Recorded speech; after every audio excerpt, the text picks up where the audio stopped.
Hello everyone. This time we're going to have a brief review on mythology and folklore. And before that one, of course, we are going to define first the definition. We're going to define or give the meaning of myth. So when we say myth, we have here five definitions. First one, it is a story. The second one, it is usually of unknown origin. And the third one, at least partially traditional. And myth is also seemingly relates historical events, usually of such description as. And the fifth one, to serve to explain some particular event, institution, or natural phenomenon that is according to Webster. So myth, it is an ancient story or set of stories especially explaining the early history of a group of people or about natural events and facts. We also have different definitions of mythology or myth according to different authors, such as we have Rose, we have Reinhold, and Peradotto. So myths are certain products of imagination of people which take the form of stories.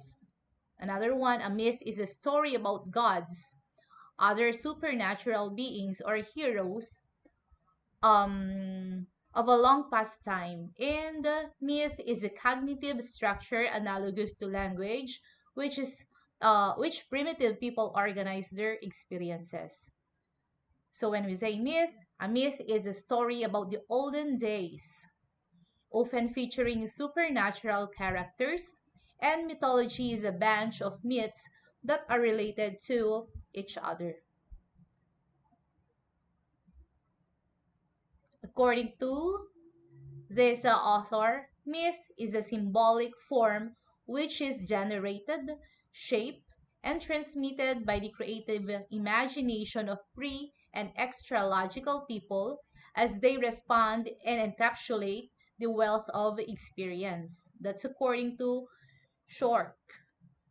So, a mythology is a collection of myths or stories about specific person, culture, and even religion, or any group with shared beliefs.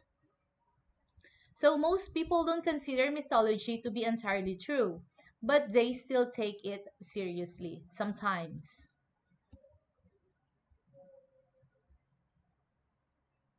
Okay, let's also define the following words. We have first one, the fairy tale. So when we say fairy tale, it is a make-believe story about fairies, about the wizards, giants, or other characters who possess magical or unusual powers. So can you name some fairy tale stories that you know? Of course, we have Cinderella, yes. You know that Cinderella grew up with an evil stepmother and stepsisters. And we also have Pinocchio, Sleeping Beauty, what else? Snow White, and the Seven Dwarfs. So these are some examples of fairy tales. Another one, let us also define folklore. When we say folklore, it is made of two words. Um, uh, the word folk, which means regional people, and the lore means stories. So when we say folklore, it is all about traditions, customs, stories of one culture or group of people. So therefore, folklore reflects stories told by people in a particular region. And also, it can define a population's values, beliefs, and preferred way of life with its literary themes. So folklore was passed down from earlier generations who told the stories verbally. So it is being passed verbally. And each generation would then tell their own children, and these stories become part of the culture's tradition. We also have legend. When we say legend, it is a story about the past that is considered to be true, but is ali and a combination of both fact and fiction. Formerly, the term legend meant a tale about saint. And of course, another definition for mythology, when we say mythology, it is a group of myths from a single group of culture. Okay, so take note of these words. Now, we're going to talk about the types of myth. The first one, we have the pure myth or the true myth, or we even call it myth proper. Myths of this kind tend to be examples of primitive science or religion. They explain natural phenomena or the origin of things, and they describe how individuals should behave toward the gods. They explain natural phenomena or the origin of things, and they describe how individuals should behave towards the gods. So that is all about the pure myth or the true myth. Another type of myth, we have saga or legend. Myths of this variety tend to be examples of primitive history. They contain a germ or seed of historical fact and enlarge upon it with great flourish. And a good example of saga or legend in the story of War of Troy. That is one example, best example of saga or legend. The story of the war at Troy. Another one we have folktale or fairy tale. This is another type of myth. Myths of this special tend to be examples of primitive fiction. Tales of this sort are told for pleasure and amusement. Frequently, stories contain supernatural characters such as ghosts, elves, what else, dwarfs, or demons. And they often include elements of magic. Just like elements of magic, we have spells, potions, and objects. So myths of this species tend to be examples of primitive fiction. And tales of this sort are told for pleasure and amusement. This kind of this type of myth, the folktale and fairy tale, told for pleasure or and amusement. Take note of that. So we have here Joseph Campbell. In 1949, Joseph Campbell published his book, The Hero with a Thousand Faces, which discusses his theory of the journey of the archetypal hero found in world mythologies. From then on, Campbell's theory has been consciously applied by a wide variety of modern writers and artists. The best known according to Wikipedia is perhaps George Lucas, who has acknowledged the death of Campbell regarding the stories of Star Wars films. Campbell explores the theory that important myths from around the world, from antiquity, all share a fundamental structure which he called monomyth. We have here the outlined adventure of a hero. The first one, we have departure. So under this, we have here initiation, the second one, and of course, the return. Take note that not all myths contain all the stages. Some, in fact, focus only one of the stages, while others have stages in different order. The classic examples cited by Campbell include the stories of Osiris, uh, Prometheus, the Buddha, Moses, Christ, and other ancient myths from many cultures. So later in his life, Campbell acknowledged that all of great mythologies and mythic storytelling of the world are from the male point of view. He said he had to go to fairy tales to get the women perspective. So in the Odyssey, He pointed out the three journeys. We have the Telemachus going in quest of his father, Odysseus becoming reconciled and related to the female principle in the sense of male-female relationship, and the Penelope enduring solitude and abiding in endless fidelity. Another sources of mythology and folklore, we have Aesop's fables. So Aesop, I think he is very familiar to you. It is a collection of, when we say Aesop's fables, a collection of fables under the name of Aesop over 2,000 years ago in Greece. According to Herodotus, Aesop lived in the mid-6th century and was a slave, and that he was killed by the people of Delphi, perhaps for seditious, sedis, sorry, seditious or sacrilegious beliefs.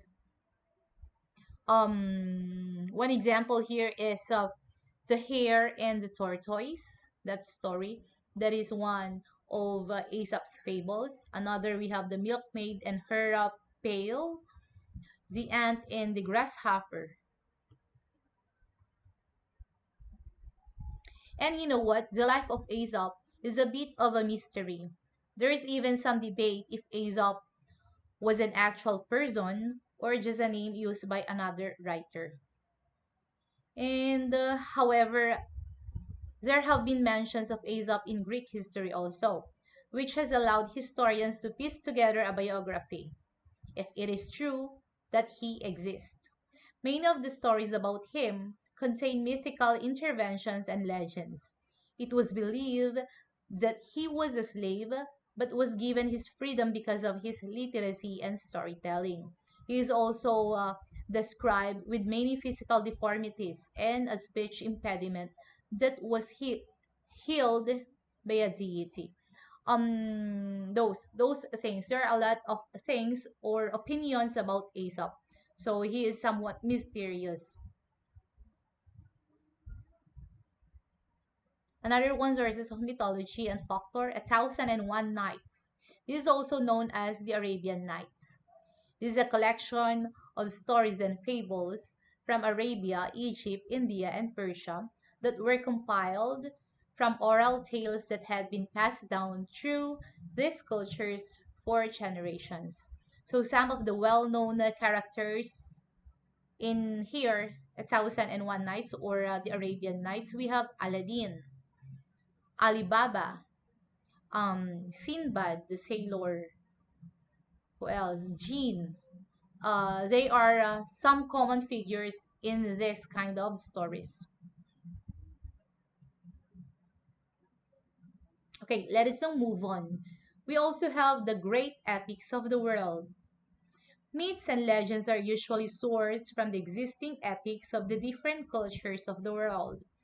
The Iliad and the Odyssey of the Greeks, the Aeneid of the Romans, the Mahabharata and Ramayana of India, the Beowulf of England, the Song of Roland of France, the Alcid of Spain, the Shahnameh of Persia, Gilgamesh of Babylonians, and others. We also have Panchatantra. When we say Panchatantra, we define this as a collection of fables which was used to educate Indian princes into becoming wise kings. It is supposed that Aesop's fables largely owed much from this Panchatantra. So the Panchatantra moral stories are one of the most popular collections of animal-based fables, originally written in Sanskrit. Each of these fables has an associated moral. These stories are light, it is colorful, it is appropriate even for tiny tots and provide valuable lessons that stay in the minds forever. Example of Panchatantra, we have the monkey and the crocodile. At the end of the story, you will find, or yes, you'll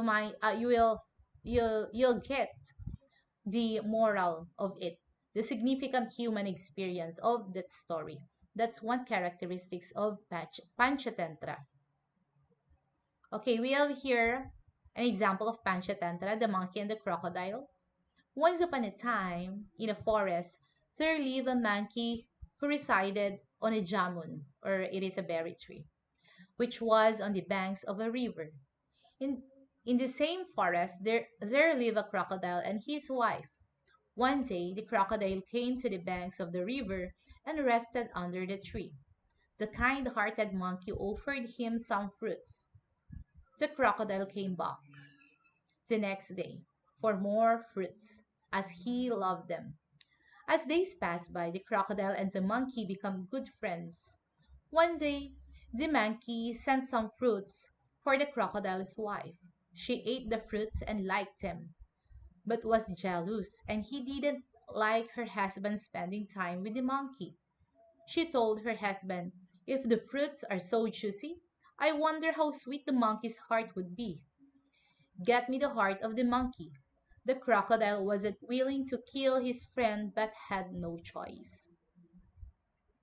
So he invited the monkey to his house for dinner and that his wife would like to meet him. The monkey was happy but couldn't swim. So the crocodile took him on his back. The crocodile was happy that he had tricked the monkey.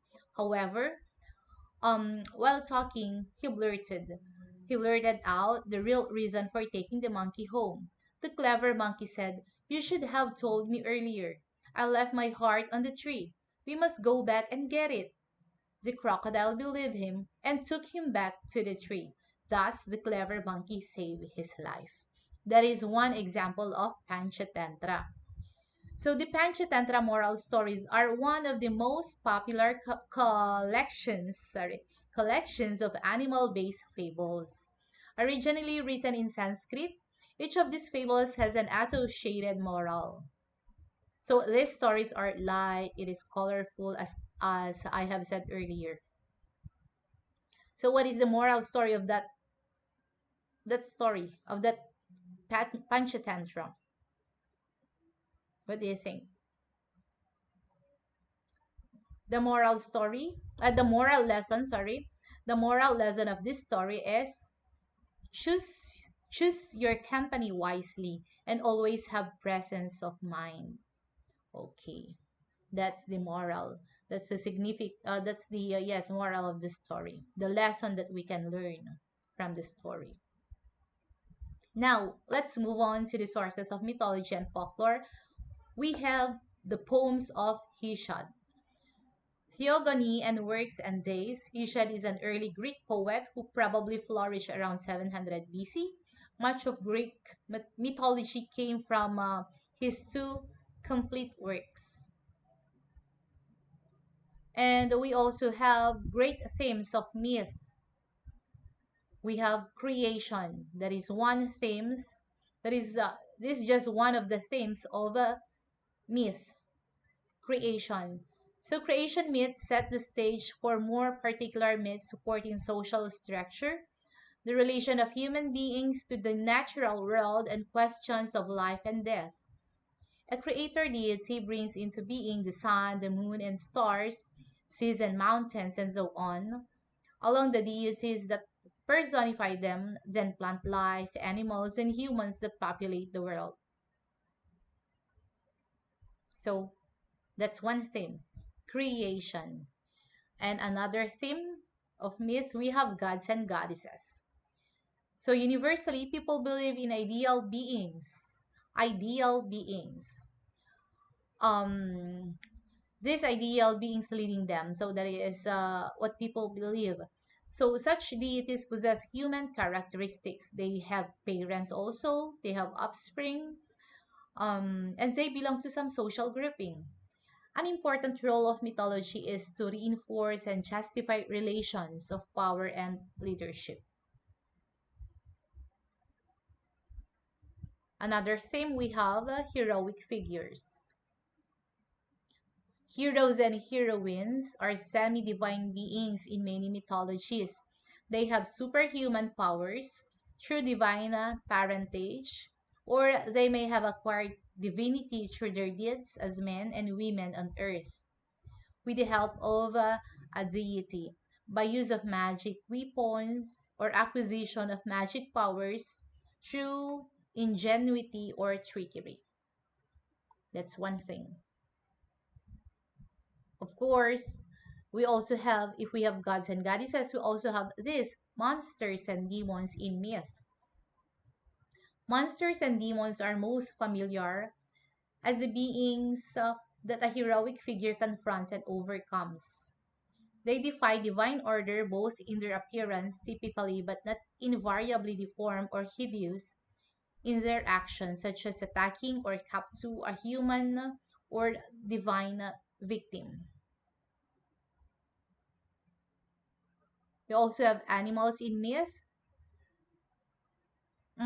Animals they are featured as wild creatures, predatory beasts, or the elusive prey of hunters, or as helpful beings tamed by humans, or as possessing powers. Deities may disguise themselves as animals, or they may have heads or other features in token of the characteristics they supposed to have in common, or of a clan fetish. Another one, we also have journeys. In myth, there are journeys, quests, and trials. Quests and journeys bring mythological figures into a number of situations where they can prove their strength. In numerous myths, loyalty to the dead initiates journeys to the underworld to try to bring loved ones back to life. And of course, another theme, the afterlife. The afterlife, some form of existence after death, takes as many different forms in mythologies as the culture from which they are drawn. Some speak of paradise, where the pains of life on earth are left behind. After death comes judgment. A rigorous trial is conducted, or torture awaits those who fail the trial. So afterlife also is also one of the themes of mythology. Another one, worlds destroyed. Creation may be seen in myth as chance event or something that occurred despite the opposing forces. Likewise, an end to the world in its present form may be inevitable or threatened, whether by divine will as a result of attack by forces of evil or in punishment for human misdeeds. Okay, take a look at this table of Greek and Roman gods and goddesses. Greek name, we have Aphrodite. For the Roman, Venus. And the title of Venus is the goddess of love and beauty. We have Apollo, same in the Roman, Apollo, still Apollo, god of music, poetry, and the sun. We also have Ares. In Roman, Ares is Mars, god of war. We have Artemis in Greek. For Roman, we have Diana, who is the goddess of the moon, and the others. So the Greek culture existed before the Roman culture. When the Romans decided to develop a mythology, they adopted the gods of Greek mythology and changed their names. Typically, these Roman versions of the gods are more disciplined and do not take on the same colorful and complex personalities that many of the Greek gods have. Okay, we also have here the Greek names. Demeter becomes Ceres in Roman, Dionysius for the Greek, Bacchus in Roman, Eros, Cupid, Gaia, Terra, Hades, Dis, Hephaestus, Vulcan, Hera, Juno in Roman, and so on.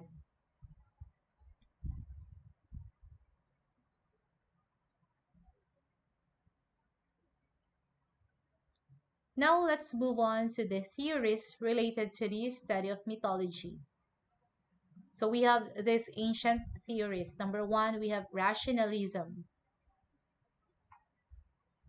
So according to this theory, myths represent an early form of logical thinking. They all have a logical base. For example, the myth of Pegasus, the flying horse, can best be explained by imagining the reaction of the first Greek to see a horse compared to the other animals they know. The horse must have seemed to fly as it gallops fast and leap over high obstacles. And another theory, etymological theory, this theory states that all myths derive from and can be traced back to certain words in the language. Sources of most mythological characters have their origins from the languages of the world, and we have Hades, for example, originally meant unseen, but came eventually to be the name for the god of the dead. That's Hades. In English, it means hell, Hades. Number three, allegorical theory. In the allegorical explanation, all myths contain hidden meanings which the narrative deliberately conceals or encodes. Example story of the of King Midas, the Midas touch, and his golden touch. When he touches something, it becomes gold. So that's Midas. We call it Midas touch. Okay, King Midas and his golden touch. Allegories offered this simple reason why stories were used in the first place rather than a simple statement of the idea they represented. Um, they interested people who might not listen to emotionless concepts but who could be attracted by imaginative narratives. That's allegorical theory, the Midas touch. That's one example. Euhemerism. Euhemerus, a Greek who lived from 325 to 275 BC, maintained that all myths arise from historical events, which were merely exaggerated.